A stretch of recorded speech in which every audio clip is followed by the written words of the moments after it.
നിങ്ങൾ ദിവസവും ഗൂഗിൾ പേ, ഫോൺ പേ, പേടിഎം ഒക്കെ ഉപയോഗിക്കുന്ന ആളാണ് എങ്കിൽ ഈ വീഡിയോ നിങ്ങൾ തീർച്ചയായും കണ്ടിരിക്കണം.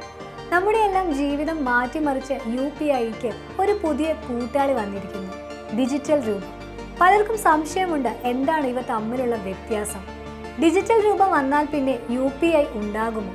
ഈ ചോദ്യങ്ങൾക്കുള്ള ലളിതമായ ഉത്തരമാണ് നമ്മൾ ഇന്ന് നോക്കാൻ പോകുന്നത്. ആദ്യം നമുക്ക് UPI എന്താണെന്ന് നോക്കാം. ലളിതമായി പറഞ്ഞാൽ UPI പണമല്ല, അതൊരു പാലമാണ്. നമ്മുടെ ബാങ്ക് അക്കൗണ്ടുകളെയും പേയ്മെന്റ് ആപ്പുകളെയും തമ്മിൽ ബന്ധിപ്പിക്കുന്ന ഒരു സൂപ്പർ ഫാസ്റ്റ് പാലം.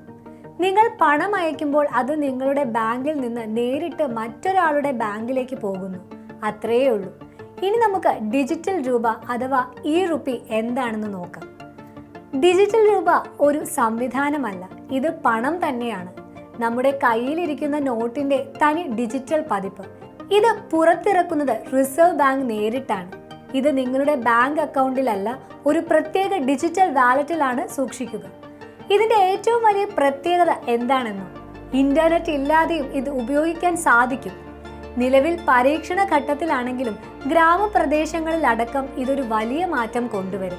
അപ്പോൾ ഇവ തമ്മിലുള്ള പ്രധാന വ്യത്യാസങ്ങൾ എന്തൊക്കെയാണെന്ന് നമുക്ക് നോക്കാം. രൂപം. UPI ഒരു പണമിടപാട് സംവിധാനമാണ്. ഡിജിറ്റൽ രൂപ ശരിക്കുമുള്ള പണമാണ്. നിയന്ത്രണം. UPI ബാങ്കുകളുടെ സഹായത്തോടെ NPCI നിയന്ത്രിക്കുന്നു. ഡിജിറ്റൽ രൂപ റിസർവ് ബാങ്കിന്റെ പൂർണ്ണ നിയന്ത്രണത്തിലാണ്. ഇന്റർനെറ്റ്. UPIക്ക് ഇന്റർനെറ്റ് നിർബന്ധം.